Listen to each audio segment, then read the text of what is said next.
invités politiques, nous recevons Sadio Kanté, qui est une Congolaise née de parents maliens et sénégalais, qui est journaliste au Congo, donc qui a été expulsée. Et lors de son expulsion, ils ont évoqué le motif comme quoi elle est en situation irrégulière au Congo et donc elle a été rapatriée au Mali. Bonjour Sadio. Bonjour. Expliquez-nous davantage les conditions de cette expulsion, les conditions du fait qu'on a mis la lumière sur vous à un moment donné pour vous choisir et vous extraire du Congo. Oui, il y a eu plusieurs séquences. Bonjour d'abord, bonjour tout le monde, bonjour à tous qui nous suivent. Il y a eu plusieurs séquences quand je suis arrivé et que j'ai vu ce pays-là, ce beau pays si riche, dans un état. Ça interpelle tout le monde, ça interpelle tous les patriotes. C'est-à-dire on a 4 millions d'habitants, pour plus de 4 millions de budget, et il n'y a pas d'électricité, il n'y a pas de route, il n'y a pas de table blanche dans les écoles, et c'est la deuxième forêt au monde, la deuxième plus grande forêt au monde, la deuxième force aquatique au monde, parce qu'on a un fleuve qui fait quand même un débit de 50 000 cm. Le plus puissant débit au monde. Oui, 50 000 cm3 d'eau par seconde, c'est pas rien. Il n'y a pas d'eau qui coule dans le robinet, c'est-à-dire une situation intégrée. C'est une paix sociale inexistante, c'est-à-dire tout ce qui fait qu'on est révolté pour rien. Et parallèlement, quand on s'approche du pouvoir, tout est là. Tous les biens sont entre les mains du président. Il y a une gabegie extraordinaire. Il prend les richesses du sud du pays pour les envoyer dans son village. C'est son village qui est bâti, côté d'un aéroport qui n'a que 2 vols par mois, construit avec 37 de nos milliards quand même. Et puis tous les palais, tous les châteaux qu'il a par-ci par-là, c'est révoltant. Donc pendant mes analyses sur une télévision qui appartient d'ailleurs à son frère, je disais mon point de vue, quand je faisais mes analyses, je trouvais... Vous étiez trompé de médias en fait? Non, mais on s'exprimait librement, on était plusieurs journalistes, on s'exprimait librement. Mais souvent j'ai fait, c'est vrai, un motif d'interpellation par les services secrets, qui me connaissent tous, parce que c'est un service secret, c'est celui qui par excellence a des fiches sur tout le monde. Donc d'habitude je me disais, mais qu'est-ce que vous allez faire de ce pays-là? Vous êtes né ici. On ne peut pas dire que vous êtes une étrangère, vous connaissez tout le monde. Et puis vous êtes musulmane, vous n'avez pas peur de la mort. Qu'allons-nous faire de vous? Moi, ça me faisait rigoler et puis je passais. Mais au fur et à mesure, le temps commençait à monter. Chaque 3 mois, je suis menotté. Chaque 3 mois, je suis au cachot. Chaque 3 mois, je suis agressé, chassé des scènes ou encore désaccrédité par la présidence. Pour ne plus couvrir les activités du gouvernement ou de la présidence. Donc ça a eu un impact trop fort sur mon métier parce que quand l'opposition fait des sorties, quand je les interviewe, il faut que je le sens de l'autre partie. Donc comme je ne l'avais pas, ça a impacté sur mon travail avec Reuters sur place énormément. Donc voilà un peu ce qui est... Donc on va rappeler que vous étiez correspondant de Reuters sur place. De l'agence Reuters, sur place. Et puis jusqu'au 22 septembre, donc jour symbolique pour le Mali, où je vais moi-même à la police pour une affaire de famille. C'est moi qui suis arrêté pour trouble à l'ordre public. On m'accuse de consommation, de détention de drogue sans me dire quelle qualité de drogue. Et on me dit que je suis en situation irrégulière. D'accord, mais c'est lorsque j'arrive à Bamako que lorsque le policier de la frontière qui me reçoit regarde le motif et dit mais il n'y a aucun motif d'expulsion de quelqu'un ici. Là. Le 2, ils ont marqué Sadio Kanté, malienne, né à Brazza. Donc ils n'ont même pas pu prouver que je ne suis pas né à Brazzaville. Donc dès qu'on est né à Brazza, on est congolais. Il y a le droit de sol. Il y a le droit de sol. Donc ma première nationalité juridique, avant d'être malienne, je ne suis devenue malienne qu'en 2004. Quand moi-même j'ai fait la démarche d'aller au consulat du Mali pour introduire mon acte de naissance que j'ai retrouvé à Bamako plus tard pour faire des démarches et devenir malienne. Et quand j'ai été expulsé, je suis d'ailleurs reparti pour tenter de me faire une carte d'identité malienne que je n'ai pas pu parce que mon dossier a disparu du circuit. Donc ma procédure d'acquisition de la nationalité malienne jusque-là... Donc là, vous êtes de quelle nationalité aujourd'hui? Là, j'ai un passeport malien, tout court. J'ai un passeport malien, j'ai demandé l'asile en France que j'ai obtenu. Une heure et demie après, le ministre de l'Intérieur m'a répondu parce que mon histoire est connue, ça a fait un tollé mondial, beaucoup de gens ont intervenu là-dessus. Et c'est ce jour symbolique du 22 septembre où je suis renvoyé sur le Mali. Ou que par le BERC, le bulletin de renseignement quotidien, IBK est au courant. J'ai vu IBK verser des larmes pour une morte, pour 2 morts. Ghislaine Dupont et Claude Vernet. Eux sont morts. Moi, j'échappe à quelque chose et je suis peut-être aussi sa compatriote. Du moins, on se connaît, parce que j'ai beaucoup interpellé, j'ai beaucoup travaillé avec IBK. J'ai écrit à la primature pour leur demander de me faire repartir dans mon pays. Parce qu'on m'a envoyé avec un papier officiel dans le pays de mon père. Rien. Mara n'a rien fait.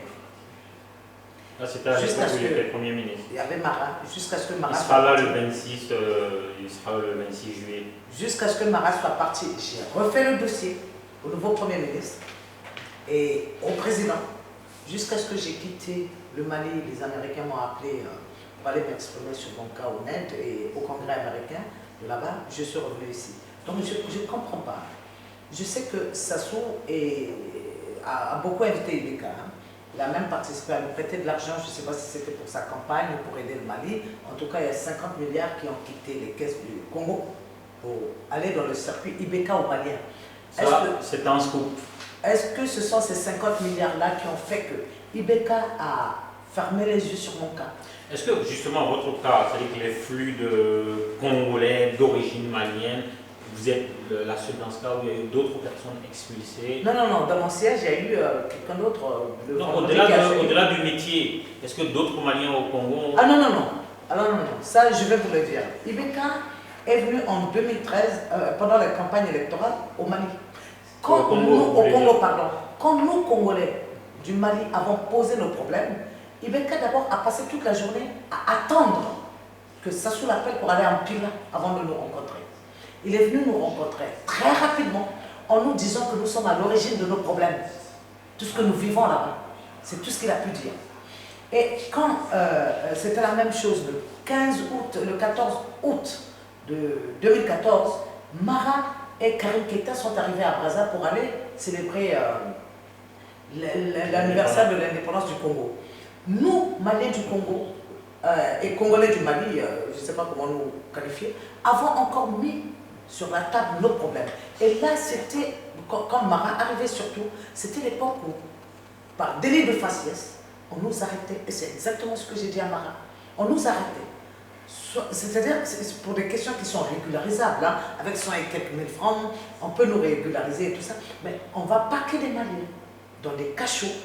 C'est abominable, c'est dégueulasse, des conditions avant d'être expulsés. C'est ceux qui peuvent payer des millions par corruption pour être gardés, ça se fait. Mais c'était Mara quand il venait, et Mara c'était la même chose. C'était baisser la tête, laisser passer enfin, renvoyer les Maliens à eux-mêmes, en les culpabilisant, en plus des problèmes. Alors que les Congolais étaient clairs, hein.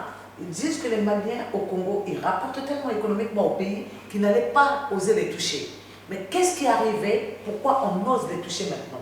Moi, je pense que c'est parce que nos différents dirigeants, depuis Alpha Bakonare jusqu'à Mara, qui était le dernier à passer là-bas, je ne parlerai pas de Keïta qui ne connaît pas, le Premier ministre Keïta qui ne connaît pas encore comment ça se passe. Lui, il ne voyage pas beaucoup. On ne l'a pas vu au Congo, mais c'est le pays qui reçoit, avant de dispatcher ailleurs dans tous les autres pays de la sous-région, le plus de Maliens.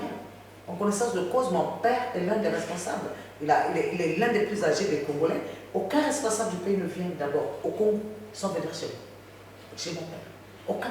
Parce que c'est pratiquement le doyen des Maliens aujourd'hui. Et il a tellement reçu des gens, avant qu'il ne soit autonome à partir de chez lui, c'est notre maison qui reçoit la majorité des Maliens, surtout le CAI.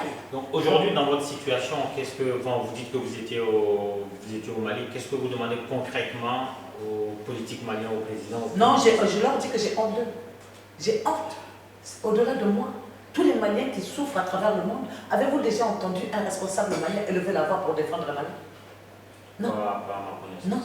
Et les Maliens souffrent. Même quand il y a mort. Une seule fois, j'ai vu, quand Omar Diko était ministre des Maliens de l'extérieur, je l'ai vu mettre sa cravate, paraître devant les télévisions, aller chercher des Maliens au Maroc, ça devait être en 2005 ou 2006, c'est tout. Pendant que d'autres étaient renvoyés et mouraient à Kidal. Nous avons eu des coups de fil, je lui ai dit, monsieur le ministre, c'est pas normal, quand vous voyez au Maroc, là où c'est plus soft, et que vos autres compatriotes sont en train de mourir de faim et de soif dans le désert.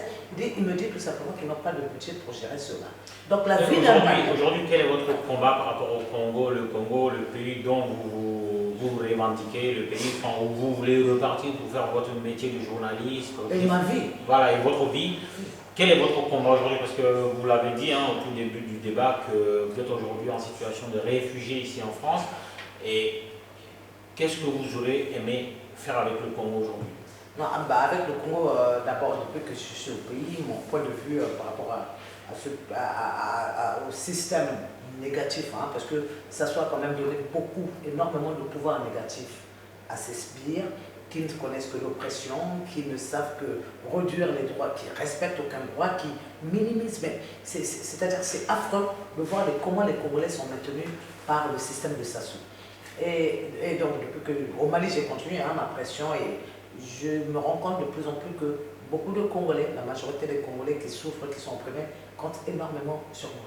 Donc, depuis que je suis là, je participe à tous les combats. Tout de suite d'ailleurs, avant 15 h, on a une réunion pour soutenir le FOCAD, qui est un cadre où tous les opposants se sont réunis pour dire non à Sassou, qui est à une autre de ses séquences pour aller vers le changement de la Constitution. Vous avez entendu, je n'ai pas dit modification, révision, j'ai dit changement. Changer une Constitution, ce n'est pas du ressort d'un président sortant. Il finit en août prochain, de l'année prochaine. Qu'est-ce qu'il a à travailler sur le renforcement des institutions? On est à une période où il doit nous présenter son bilan. Point barre. Et là, l'opposition qui se réunit enfin parle d'une même voix sur place. J'apprends aujourd'hui qu'ils sont tous quasiment résidents surveillés. Tous ceux qui disent non à Sassou ont des problèmes. Ils sont en Bastille, c'est terrible. Comment on en arrive aux souffrances, comment on en arrive... Est-ce que le peuple congolais est conscient de tout ce que vous êtes en train de... Je voudrais finir, c'est-à-dire comment on torture. Il y a tout dernièrement avec Ablaïba, qui est un Malien qui milite beaucoup pour la cause malienne et africaine. On a été le 6 juin dernier seulement militer pour la cause d'un gamin de 28 ans qui n'a rien d'autre fait comme crime que de vendre des CD, des discours des opposants à Pointe-Noire. Il a été pris, mis au cachot, torturé à mort. Donc il y a des centaines de personnes comme ça par semaine au Congo qui vivent ces tortures. Moi j'ai eu la chance, je vis encore. En même temps, toi, vous êtes connu par vous. Oui, mais ça n'a rien à voir. Il y a un autre, Bruno Osebi, qui est français et en même temps congolais. Qu'est-ce qui s'est passé? On a brûlé sa maison avec femme et enfants et lui à l'intérieur. Il n'a pas survécu. Et synchronisé avec celui de son correspondant ici à Paris.